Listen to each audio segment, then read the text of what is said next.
Hey everybody, it's Master Gallengeist here, bringing you my review for Captain America issue 19. And I really enjoyed this issue because it did a great job of fusing together, giving us the information that we need for Peggy and what's going on with like Alexa and the kind of Power Elite, while also setting us up for the next kind of step for this story arc. So we start off and we see that Steve's kind of ruminating on what he's learned about Peggy while he's kind of like in a library meeting Agatha Harkness, kind of prominent mystical sorceress in the mystical realm. So I'm like, ooh, very nice one to be bringing in for that. And of course, she kind of makes some jokes and everything about like his penchant for cougars now that he's got, and he's just saying, I kind of need more information. She's like, yeah, I'm kind of here to actually expedite that for you. So we're gonna kind of give you the magician's kind of time dilated lowdown of kind of what's going on.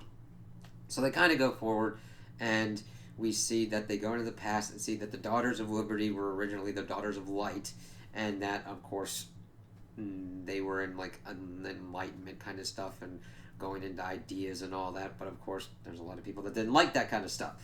Seeing them kind of like taken out, and then of course we see that one person dies, but another person carries on that person's work, reforming it into the Daughters of Liberty and having like training in sword, sorcery, and science. I'm like, yes. And it's really kind of cool to see that they've also got these kind of different elements. They've got their martial kind of sisterhood, they've got their magic kind of sisterhood, and they've got their science sisterhood. So that's actually a pretty good mix to have in a group.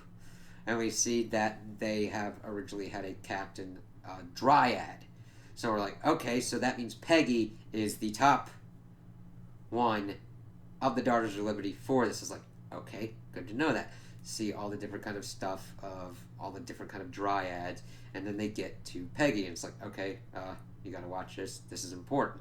And she evidently loved an African American guy, and of course they couldn't be together. Now, granted, the time frame wise, I wasn't quite sure when it was until we got towards the kind of end of this kind of segment, but it's around the same time of like World War II.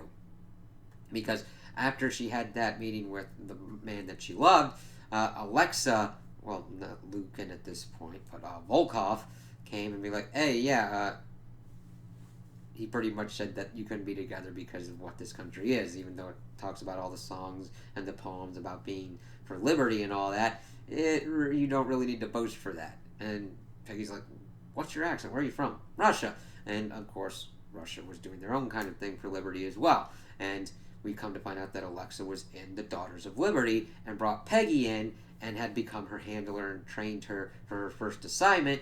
That, of course, keeping an eye on Captain America Steve Rogers, because they're like, super soldier serum, you'd be a pretty ultimate weapon and everything. And of course, Agatha couldn't really speak to like the business to pleasure ratio and said that Steve would have to ask Peggy herself.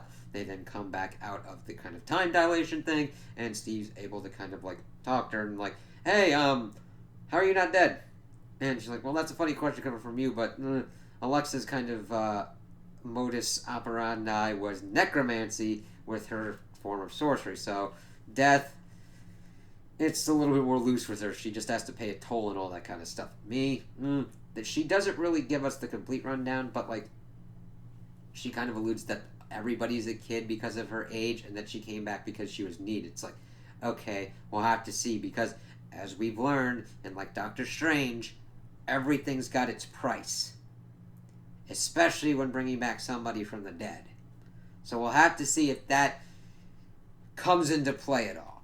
But she's like, all right, this is what we're trying to look into. We see that Alexa did have a falling out, and she at first had been with the Daughters of Liberty and believed everything, but of course she then got turned after the war to communism, oligarchy, and also was turned into the Winter Soldier program, and we see her like messing around with Bucky. So it's like, okay, Bucky's stake in this definitely works out, and that they're going to have to see what her whole end game plan is, because she brings up that, like, you remember the last time Sharon was out?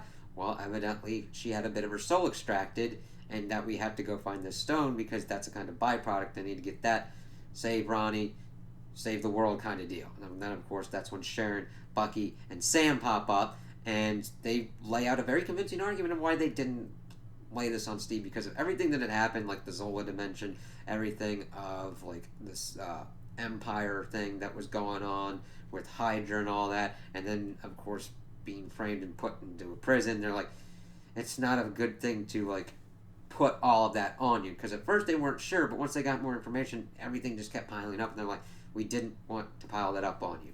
And that Bucky, of course, was like, hey, I got my stake in this. She was part of the Winter Soldier program, and Sharon was just like, sometimes we don't want to be the damsel in distress, and sometimes we want to fight for ourselves, which is a valid thing for her.